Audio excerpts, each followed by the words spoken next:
Barra de Opinión presenta.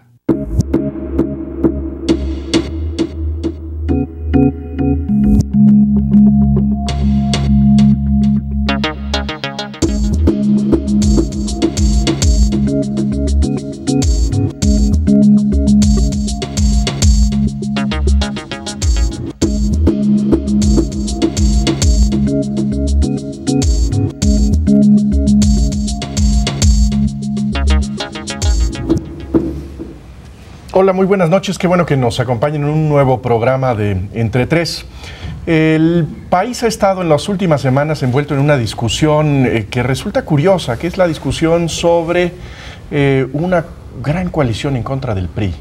Parece que de pronto regresamos muchos años en la discusión nacional porque de pronto nos enteramos que los grandes partidos que parecen como si fueran todavía de oposición al PRI se acercan para conformar alianzas electorales con el objetivo de derrotar al PRI. Desde luego que se trata de alianzas a nivel local, se trata de una discusión que tiene que ver con situaciones políticas locales, con regímenes políticos peculiares a lo largo del país, pero que ha generado una discusión muy importante y que quizá ya cobró una víctima simbólica en el caso de la renuncia del secretario de Gobernación al PAN, que se especula que algo tuvo que ver con este asunto. Y tenemos el enorme gusto de hablar de este tema con quienes están perfilados para encabezar alianzas electorales en dos estados cruciales del país. Dos actores políticos con trayectorias personales muy diversas, con biografías muy dispares, pero que finalmente en este momento parecen embarcados en el mismo proyecto de empujar una agenda de cambio político en sus estados. Y por eso le damos la bienvenida en primer lugar a Xochitl Gálvez. Xochitl, qué gusto recibirte aquí. Gracias, buenas noches, qué gusto saludarlos a todos. Y también nos acompaña aquí Gabino Cue. ¿Qué tal, Jesús? Buenas noches, Carlos. Que como ustedes saben, Xochitl está buscando la candidatura por una alianza electoral para el estado de Hidalgo y Gabino Cue para el caso de Oaxaca. Yo quisiera preguntar, ¿cómo es posible? ¿Por qué estamos hablando de alianzas electorales contra el PRI? Hace 10 años hubo un cambio a nivel federal, hubo una alternancia a nivel de la presidencia de la República y hoy parece otra vez que el gran monstruo es ese partido que parece invencible sin esta alianza que algunos dicen contranatural. Yo te puedo decir, porque en Hidalgo somos el quinto lugar en pobreza a nivel nacional, porque en Hidalgo 3 de cada 10 hidalguenses ganan más de 3 salarios mínimos, el resto vive con menos de 3 salarios mínimos. Porque en Hidalgo es el estado que más gasta per cápita en educación por alumno, con una educación considerada regular. Porque Hidalgo ocupa el primer lugar en consumo de alcohol, sí. Porque Hidalgo ocupa el primer lugar en consumo de cocaína y marihuana en jóvenes de 12 a 25 años. La realidad de Hidalgo te hace suponer que 80 años de un partido no han permitido salir de la pobreza ni resolver problemas estructurales. Pero eso habla de la necesidad del cambio. ¿Por qué ese cambio tiene que configurarse con una alianza electoral entre estos partidos que públicamente tienen posiciones que uno diría son antagónicas, la izquierda y la derecha? Yo creo que no son tan antagónicas. Yo creo que hay interés de la derecha de resolver el tema de la pobreza como hay interés de la izquierda. Hay interés de la derecha de resolver el tema de la corrupción y de la izquierda.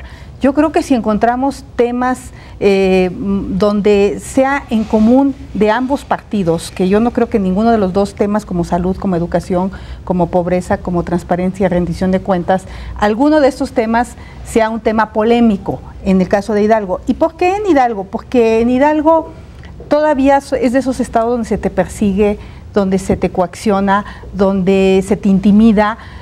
Yo no he podido tener una entrevista en la radio pública hidalguense por instrucciones. Porque pero hay una razón más básica, que es la única forma que Gabino o tú pueden aspirar a ganar. Bueno, es decir, ¿sí? Es una cosa de entrada pragmática. Pues yo diría primero que efectivamente, primero, las alianzas las prevé la ley, 1.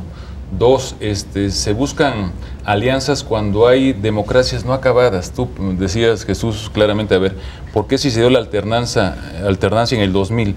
¿Por qué buscar alianzas? Bueno, hay estados de la República donde no ha habido una consolidación de la transición democrática, sino al contrario, una regresión autoritaria. Y si eso le agregas lo que decía Xochitl, de los datos estadísticos, de qué nivel de desarrollo tienen estas entidades, hace sentido el decir, bueno, tenemos que darle viabilidad por la vía institucional a una sociedad que busca mejorar las cosas. Entonces yo creo que se justifica en la medida en que hay un bien mayor, en este caso es la alternancia cuando hay proyecto para romper cacicazgos y sobre todo para continuar con el proceso de democracia inagotado, no solamente en Oaxaca, sino en el país. En la Ciudad de México no nos queda claro cuáles son esos rasgos de regresión autoritaria que dices tú son aún más evidentes después de 10 años en el poder del PAN a nivel federal, porque pareciera que ahí se acabó la parte medular que en su momento nos pareció que era la que iba a desencadenar esa transición. Antes había poderes, o sigue habiendo, pero el presidencialismo y los poderes metaconstitucionales ponían un cierto orden y en paz a ciertos abusos que había a veces de las autoridades. Hoy muchos gobernadores se han convertido en señores feudales. Pero con datos se dieron cuenta que esto de la democracia pues era como que interesante, pero a nivel federal, no a nivel local. Por ejemplo, regresaron a los esquemas de cooptación del voto brutales. Habían desaparecido los programas de despensas y se habían empezado a impulsar proyectos productivos, otros mecanismos de desarrollo y combate a la pobreza. Se dieron cuenta que no hay mejor programa de control que las despensas. Entonces, en varios estados de la República regresó sin que exista un padrón de beneficiarios. Por ejemplo, Hidalgo ocupa el segundo lugar en desnutrición infantil y se distribuyen más de 250,000 despensas mensuales.